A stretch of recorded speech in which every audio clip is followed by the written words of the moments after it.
Hello বন্ধুরা, welcome to only sports view. তো আজকে সন্ধ্যা 7:30 থেকে ম্যাচ ছিল মোহনবাগান ভার্সেস উড়িষ্যা এফসির মধ্যে। লিগ সিল ডিসাইডার ম্যাচ ছিল মোহনবাগানের। তো সেই ম্যাচটা নিয়ে কিছুটা আলোচনা করব। তো ম্যাচ রিভিউটা আমি দেরিতে দেওয়ার জন্য খুবই সরি, কারণ আমি ম্যাচটা দেখতে গেছিলাম আর আমার গলার ভয়েসটাও যদি অন্যরকম লাগে তার জন্য একটু ম্যানেজ করে নিও গলার ভয়েসটা, একটু অ্যাভয়েড করো গলার ভয়েসটাকে, কারণ ম্যাচ দেখতে গেছিলাম, প্রচুর চিল্লামিল্লি করেছি, সেই কারণে গলার ভয়েসটা একটু খারাপ হতে পারে। তো এই ভিডিওতে মোহনবাগানের এই জয় নিয়ে আলোচনা করব। তো ভিডিওটি সবাই শেষ পর্যন্ত দেখতে থাকো, আর চ্যানেলে নতুন হয়ে থাকলে চ্যানেলটি সাবস্ক্রাইব করে পাশে থাকা বেল আইকনটি অন করে পাশে থেকো। তো সেই জায়গায় যদি প্রথমে ডিমিকে নিয়ে শুরু করা যায়, তো ডিমি, তো সেই জায়গায় একটা কথা রয়েছে, form is temporary, class is permanent. তো সেটাই ডিমিত্রি পেতাস আবারও করে দেখালো। তো সেখানে ফর্ম যেরকমই হোক না কেন, ক্লাসটাই সব থেকে মেন। তো সেখানে দিমিত্রি পেতাস সেটা আবারও করে দেখালো। তো সেখানে দিমিত্রি পেতাসের সেই চেনা সেলিব্রেশন, তো অনবদ্য দিমিত্রি পেতাস। তো সেখানে এই গোলের পরে তাকে নিয়ে যত রকম ট্রোল করেছিল, তো সব কিছুই ভুলে যাবে। তো সেই পুরো সিজন ধরে কীরকম খেলেছে না খেলেছে সেটা সবাই ভুলে যাবে।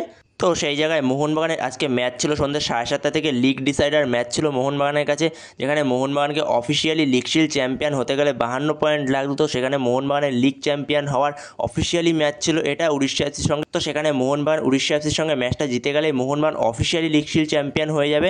তো সেখানে সেই লক্ষ্যেই মোহনবাগান মাঠে নেমেছিল, কিন্তু সেখানে মোহনবাগান খুব একটা প্রথমার্ধটা ভালো খেলতে পারেনি।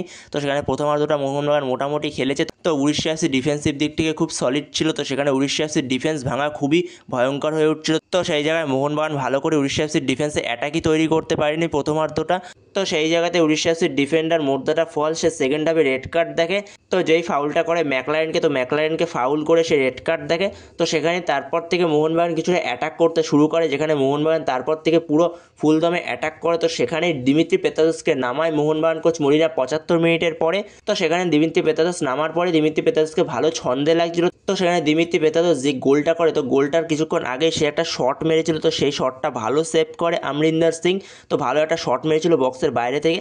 তো তার কিছুক্ষণের মধ্যে দিমিত্রি পেতাদস গোল করে, যেখানে অ্যাডেড টাইমে দিমিত্রি পেতাদস গোল করে। তো সেই জায়গায় দিমিত্রি পেতাদস তার ক্লাস দেখালো, আবারও সে বড় ম্যাচের প্লেয়ার, সেটা আবারও সে প্রমাণ করলো সে যে বড় ম্যাচের প্লেয়ার। তো সেই জায়গায় দিমিত্রি পেতাদসের থেকে আর কি চাই। তো সেই জায়গায় দিমিত্রি পেতাদস পরপর 3টে মরশুমে সব কিছু দিল। প্রথম মরশুমে সে ট্রফি দিয়েছে, পরপর 2টো মরশুম ধরে লিগ শিল্ড চ্যাম্পিয়ন করলো। তো সেখানে দিমিত্রি পেতাদস সে বড় ম্যাচের প্লেয়ার, এটাই বলা যায়।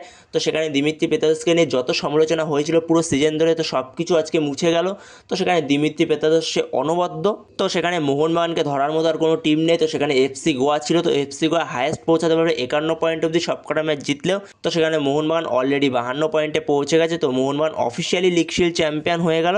তো সেখানে তোমাদের কাছে কীরকম লাগলো মোহনবাগানের আজকের এই ম্যাচটা অবশ্যই কমেন্ট করে জানিও। তো সেখানে মোহনবাগান আজকে খুব একটা গোলের সুযোগ তৈরি করতে পারেনি, কিন্তু যেই গোলের সুযোগগুলো তৈরি করেছিল তো সেগুলো থেকেও গোল আসতে পারতো। মোহনবাগানের সব থেকে ভালো একটা চান্স পেয়েছিল মনবীর সিং। তো মনবীর সিং ওই বলটা কী করে বাইরে মারলো, তো সেখানে মনবীর সিংই জানে ওখান থেকে ওটা। তো সেখানে কালকে সকালে পুরো ভিডিওটা আসবে, তো তার জন্য অতি অবশ্যই চ্যানেলটিকে সাবস্ক্রাইব করে রেখো। তো আজকে একটু ছোটো করে আলোচনা করে দিলাম। তো বন্ধুরা, তোমাদের কাছে মোহনবাগানের ম্যাচটা কীরকম লাগলো অবশ্যই কমেন্ট করে জানিও। এই বিষয়ে মোহনবাগান আবারও ভারত সেরা, তো সেখানে মোহনবাগান আবারও পরের মরশুমে এএফসি চ্যাম্পিয়ন্স লিগ খেলবে। তো বন্ধুরা, এই ভিডিওতে এই পর্যন্তই। তো এই ভিডিওতে এই আপডেটটা নিয়ে আলোচনা করার ছিল। তো ভিডিওটি ভালো লাগলে অবশ্যই লাইক শেয়ার সাবস্ক্রাইব করতে ভুলো না। তো নেক্সট ভিডিওতে দেখা হচ্ছে, ততক্ষণের জন্য বাই বাই।